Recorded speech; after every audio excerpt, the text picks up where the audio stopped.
contender, Christopher Pearson. Chris, what's happening? How you doing, man? What's going on? You're down in San Antonio. I know we just talked before you came on. You just moved. How do you like your new surroundings? Oh man, I loved it, man. They say everything's bigger in Texas, and I had to come see for myself, and I have to agree. Have you been down the Alamo yet? Yeah, we've been. We probably went within the first week we was here. Me and my girl went down there and got some food. There you go. So what have you been up? So what have you been up to? Obviously, things in March, things started shutting down a little bit. You know, a lot of people couldn't get to gyms. What have you been up to? The last couple months. Well, I don't know if you know, but I was scheduled to fight March 29th against a fighter out of Nigeria. I think he was like 14-0, maybe 11 or 12 knockouts. So I was excited about that because his record looked good, but I knew after watching the film, I felt like I was gonna be able to give me a nice little knockout, a nice performance. So I was looking forward to that. Then the COVID hit, and then the dates got pushed back, and now we kind of were just sitting on ice. But I've been just enjoying myself and just in the gym, in the range, at home with my lady, just making the best of the scenario. So obviously you were in the middle of training. Then it got shut down. Well, I mean, what did you do? I guess maybe it was like March 15th in that area where things started getting shut down. What did you do after you were told to stop training, basically? Well, I was in LA, and once the date was confirmed that it was no more, I ended up getting a flight back home to Ohio, and then while I was home, maybe a few months after being home, my lady found out that she was going to be stationed in San Antonio. She's in the Air Force, so we started wrapping our mind around the process of moving and transitioning out here to Texas. So I actually was still busy in the process of the COVID. We still been getting things in order, and now we're here and settled. And after about 2 weeks of being here, I reached out to a guy, I'm sure you're familiar with, Jesse James Leha, former elite contender. And I actually did a media workout at his gym back in 2014 when I was fighting Stephen Martinez. So it was easy to reconnect with him, and I've been going to his gym. We have a Gold's gym close to our home, and I've just been, like I said, making the best of the scenario, trying to stay active. I know you've seen I've been in the range a lot, so I've just been in the range, the gym, and at home, man. Just making the best of the scenario and the situation. And now we're looking forward because things is back moving. Fights is happening, so I got a couple offers on the table. I think I'll be going in September for sure. I'm not sure who it's going to be. It was talks of Canelo, and I know that him and what's his name, Cullum Smith. I know that they just offered Cullum Smith $5 million. He'd be a fool not to take it, but hopefully he doesn't, because I really would love to have that fight. And it won't be as expensive for Golden Boy to get me. You know what I mean? And we're in the same stable. I'll jump at the opportunity to fight Canelo. As well as I know Jamie is supposed to be fighting. I'm not sure if it's the same date or when, but that's Jaime Munguia you're talking about, right? Yeah, Jamie, yep. I'm not sure if it's the same date, but I think he goes in September as well. So him or Canelo would be the perfect scenario for me. But whoever I get, I don't got no picks, man. I'll be happy to get back in the ring. It's been a while, man. Before we get back into boxing, you said you moved. How difficult was it to move during the middle of this pandemic? Was there extra? Can I be honest? I got a phenomenal lady, so it was actually easy. I just packed up my stuff and got in the car with her, and we hit the road. Wow, okay.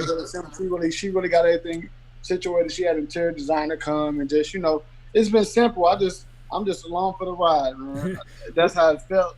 We call girls like that keepers. Oh God, yeah, she's a wife, and she'll be a wife sooner than later. So that's awesome. I'm thankful to have her for sure. That's awesome. So you mentioned Los Angeles. You train with Manny Robles, who's one of the top trainers out there. Talk about being in the gym. A lot of good world-class fighters in the gym. I'm sure you were in the gym when Ruiz was when he was winning his title. Yeah. And I mean, to talk about that atmosphere. A lot of good fighters in that gym. Yeah, Manny Robles. I met Manny back in 2010 with the WSB. I had signed on with the LA Matadors. That's when I first met Manny, And I like to say that's when I first really started boxing. Even though I had been boxing since I was 7, I had never trained the way that Manny requires you to train. You know, we went in the mountains. As soon as I come into camp, like when I get there July 30th, when I arrive there, I know right off the back I got 10 rounds of sparring Monday. So he's that type of coach to where he don't want to hear no excuses. When it's time to go to work, it's time to go to work. And he's been very instrumental in my life and in my career. And my actual head coach is still Alfred Mitchell, the legendary Alfred Mitchell, who got that start in Philadelphia. And I went with him. I got with him back in 2009 when I went to school. I went to the USOAC.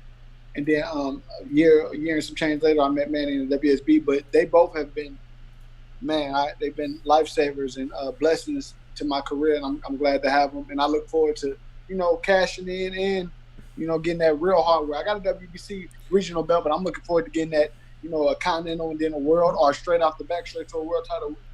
Like I said, I don't got no picks. I'm just ready to get in the ring and go to work. You were when you came out of the amateurs, you were regarded as a real good prospect. You had a couple of hiccups in there, 3 straight wins, including the win over the Olympic medal winner Falco. What's been the difference these last 3 fights? When you have, like you said, those hiccups, and you're looked at as a prospect and a guy who has a lot of potential, and you fall short. They try to close the door on you. So for me, when my back against the wall, I feel like it brings the best out of me. It's unfortunate that you got to go through certain scenarios, but I've matured a lot and I've grown a lot through the shortcomings I've had. And what can I say? Falco was an opportunity to anybody who lost belief to make them understand that I ain't going nowhere. I'm still here. I'm just as good as I ever been, if not better. And I look forward to proving that in September. He was undefeated at the time. Did you take that in your mind? That was a make or break fight for you?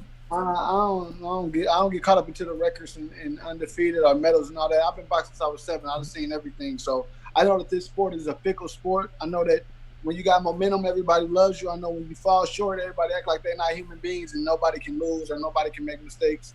So that's the world we live in. I'm accustomed to it. It don't make me no difference.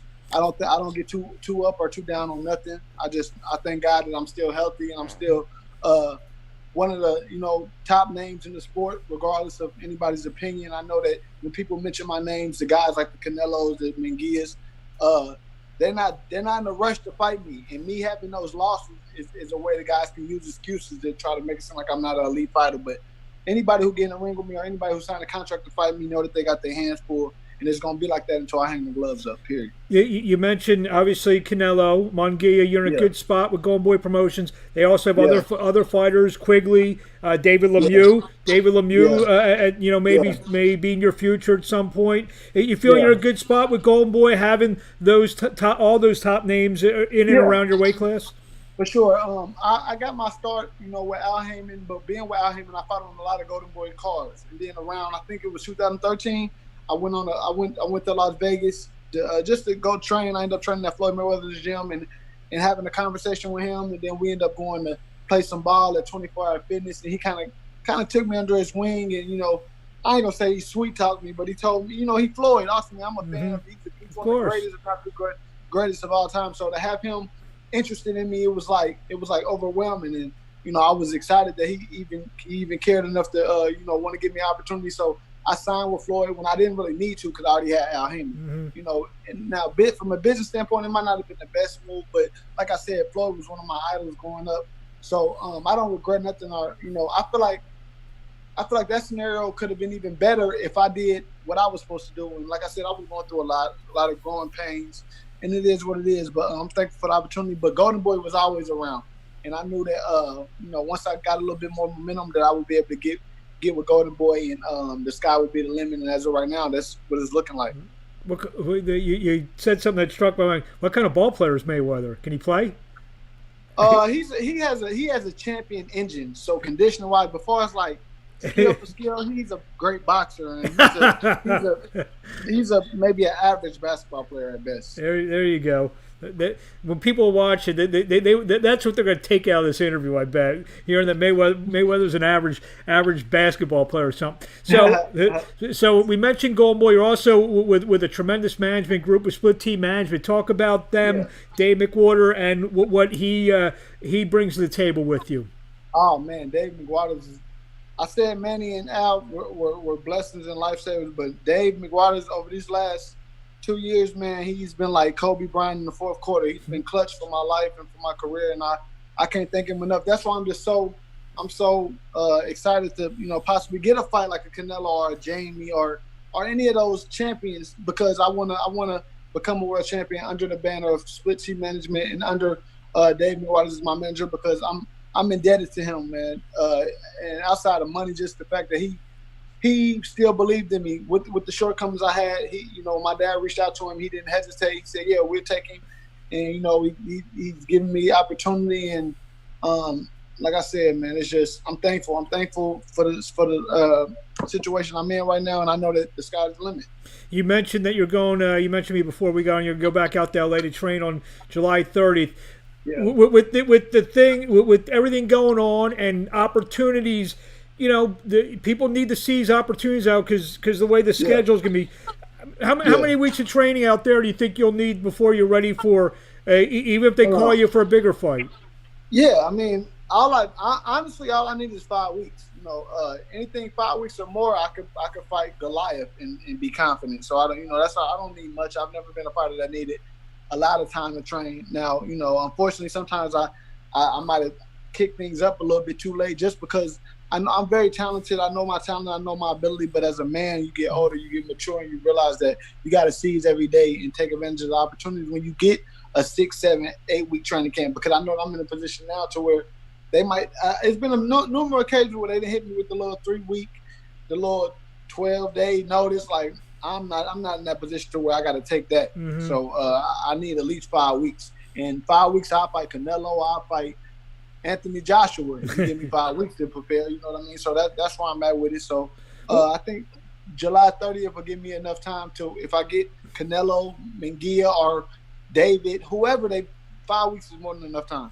What do you say to those fighters who say they need 8 and 10 weeks? They scared. It's simple as that. They scared, or they living a lifestyle to where they might not be able to bounce back quick enough. For me, I kind of, I'm not a machine, or I live my life. But ultimately, when it's time to go to work, I go to work. I don't got no excuses. Let's get it.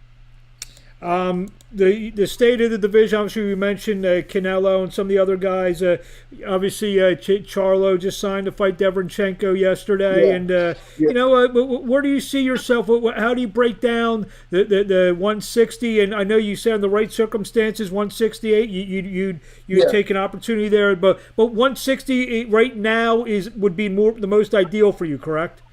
Yeah, definitely. But like I said, they are, at this point, all of them are ideal because I'm a fighter. And like I said, 5-6 weeks, I can prepare for anybody, whether it be a Colin Smith, whether it be a Charlo. And I said before, Jamal, Charlo, and Jamel are both really good friends of mine. So I would never call those guys out just because we have like a brotherhood. Mm-hmm. They've been there for me when I needed them, and I've been there for them when they needed me as far as training. So, but ultimately, this is sport of boxing. Sometimes you got to fight your friends. So whatever comes about, I'm prepared for it. But I'm not looking at them specifically. I would rather fight a Canelo. I'd rather fight a Munguia or whoever the other champions are, just because, why not? I don't got no picks. I always say I don't got no picks because I don't.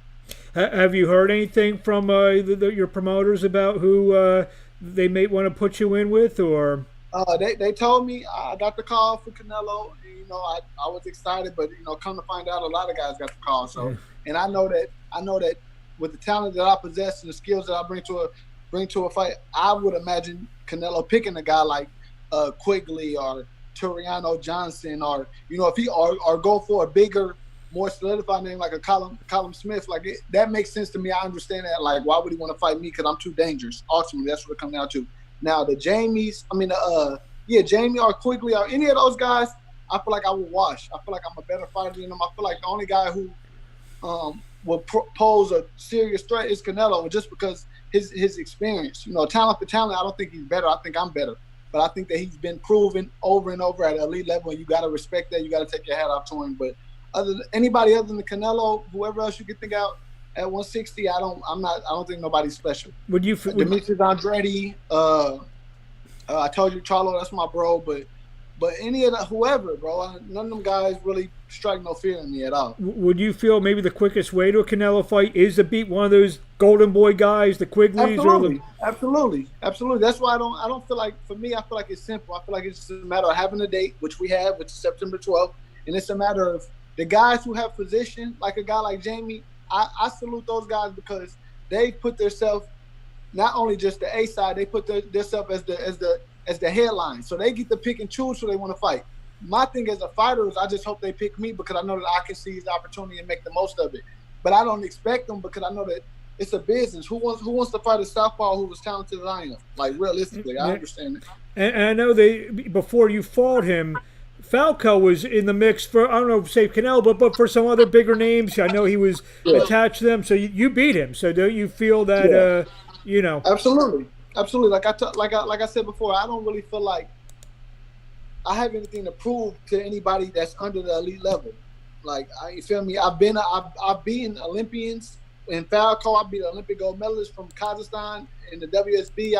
I've been there with the likes of all the top guys, except for the so-called elites, which is the Canelos. And at this point, I would consider Munguia is an elite fighter, you know, but definitely. Skill for skill, I see it. Like I said, I see a lot of chinks in his armor. In his last several fights, he's looked very, very normal. He's definitely definitely got hit a lot in his last couple fights. Yeah, so I don't think he could take, if him getting hit like that by a guy like me, he would understand that he might need to work on his boxing a little bit more because it's not just his engine and his will is what breaks down guys. And as a fighter, that's what I respect. I realize, like, okay, you got to prepare for that. A guy like that, he's a machine. He's gonna keep chopping until it's no more. But I'm not. This is not Rock'em Sock'em Robots. I got angles, and I see that he don't do well with angles. You know what I mean? But I'm not gonna give away my whole. You know, the real recognized real people know what's going on in boxing. Like the real people know what's going on in boxing, and I know that I'm in a position to where I'm dangerous, but it'll take somebody either overconfident or somebody who's really trying to test themselves to fight me.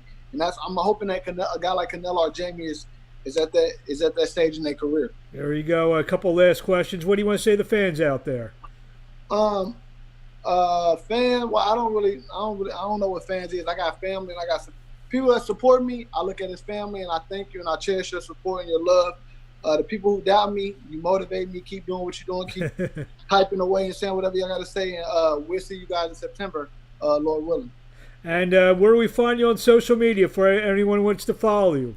You know, you said top contender, but regardless of how you want to spend it, I got a WBC regional belt. So my Instagram is champ Pearson _YK. So y'all can follow me there, or y'all can follow me on Twitter, which is _Chris Pearson, and you know, straight like that.